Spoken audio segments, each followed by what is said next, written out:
ஆண்டவரும் இரட்சகருமாகிய இயேசு கிறிஸ்துவின் ஈடிணையற்ற நாமத்தில் அன்புக்குரிய சகோதர சகோதரி, இந்த வீடியோ வாயிலாக உங்களை சந்திப்பது மிகுந்த சந்தோஷம்.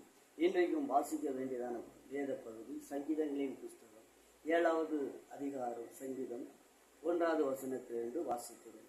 என் தேவனாகிய கர்த்தாவே, உம்மை நம்பி இருக்கிறேன். என்னை துன்பப்படுத்துகிறவர் எல்லோரும் என்னை விலக்கி ரட்சியும். சிங்கம் போல் என் ஆத்துமாவை பிடித்து கொண்டு போய் விடுவிக்கிறவன் இல்லாமையால் அதை தீராதபடி என்னை தப்புவியும்.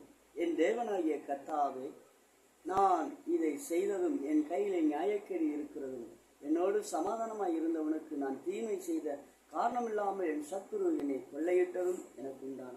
ஆம், அன்புக்குரிய சகோதர சகோதரிகளே, இந்த சங்கீதக்காரன் பாடல் இது பாடுகிறான். இந்த பாடலில் அவன் சொல்லுகிறான், சிங்கம் போல என் ஆத்மாவை பிடித்து கொண்டு போய் விடுகிறான். ஆம், அன்புக்குரிய சகோதர சகோதரி, இந்நாட்களிலும் உங்களுக்கு சிங்கம் போல உங்களுடைய காரியங்கள் இருக்கிறதா? இங்க பார்த்தாலும் சிங்கம் போல கட்சிக்கிற கடித்து குதிரம் வண்ணமா இருக்கிறதா?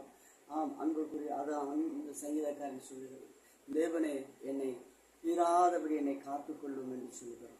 ஆம், அன்புக்குரிய சகோதர சகோதரிகளே, என்னை தப்புவியும் என்று சொல்லுகிறான். இந்த சங்கீதக்காரனாகிய தாவீது சொல்றான், என்னை தப்புவியும், இந்த ஆபத்துகளுக்கு என்னை தப்புவியும் என்று சொல்லுகிறான். ஆம், அன்புக்குரியவர்களே, நம்மை ஆபத்துக்களில் இருந்து தப்பு வைக்கிறவர் நம் ஆண்டவராய் இயேசு கிறிஸ்து. ஆம், எப்படிப்பட்டதான ஆபத்துகளாய் இருந்தாலும் சரி, ஆண்டவரை நோக்கி நாம் அவரை நோக்கி பார்க்கும் பொழுது கர்த்தர் நிச்சயமாகவே மெய்யாகவே நமக்கு பெரிய அற்புதங்களை செய்கிறவராய் இருக்கிறார். அற்புதமான காரியங்களை செய்து அதிசயங்களை செய்கிற கர்த்தர் நாளிலும் ஆண்டவர் சொல்றார், சிங்கம் போல சத்துரு யாரை விழுங்கலாமோ என்று சொல்லி சுற்றி திரிகிறான் என்று வேதவசனம் சொல்றான். இன்றைக்கு பிசாசு யாரை கடைசி நாட்களாக இருக்கிறபடினாலும் யாரை கட்சித்து திங்கலாம் என்று பிசாசு அலைகிறது. பிசாசு ஒரு பக்கம், பிசாசுக்குரிய மனிதர்கள் ஒரு பக்கம், இவையின் மத்தியிலே நாம் சிக்கி கொண்டிருக்கிறோம். ஆம், ஆனாலும் நாம் விடுவிக்கப்படுகிறோம், ஆனாலும் நாம் தப்பு வைக்கப்படுகிறோம். எப்படிப்பட்டதான காரியங்கள் வந்தாலும் சரி, நம்முடைய ஆண்டவராய் இயேசு எல்லாவற்றிலும் அவர் விடுவிக்கிறவராயிருக்கிறார்.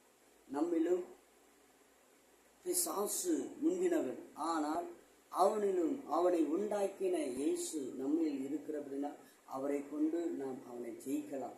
இயேசு பிசாசை ஜெயித்தார், நீயும் ஜெயிக்கலாம், நானும் ஜெயிக்கலாம். கர்த்தர் உன்னை ஆசீர்வதிப்பாராக. God bless you.